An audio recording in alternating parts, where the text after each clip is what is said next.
নওগাঁর আত্রাই নদীর কয়েকটি স্থান এবং বিভিন্ন জলাভূমি যেন পাখিদের মিলন মেলা। তাদের আনাগোনায় ওইসব এলাকা থাকে মুখরিত, আর তার দেখতে ভিড় করেন নানা বয়সী মানুষ।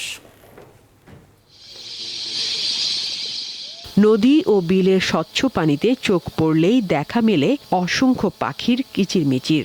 এর মধ্যে অন্যতম পানকৌড়ি, রাতচোরা, শামুকখোল, সরাসি ও বালিহাঁস।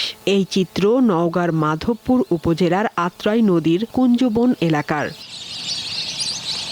পত্নীতলা উপজেলার আত্রাই নদী, সাপাহার উপজেলার জবই বিল ও ধামইরহাট উপজেলার জাতীয় উদ্যান আলতাদিঘিও পাখির বিচরণের ক্ষেত্র।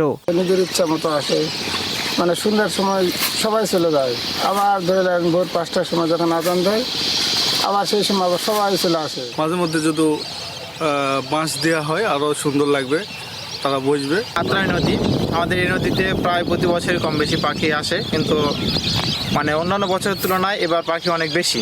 সারা দিন পানিতে থাকলেও রাতে পাখিগুলো ফিরে যায় রামচন্দ্রপুর ও মাধববন সহ এলাকার বিভিন্ন গাছে। অনেকে এসে খেলাধুলা করে, কেউ ঢিল ছোড়ে।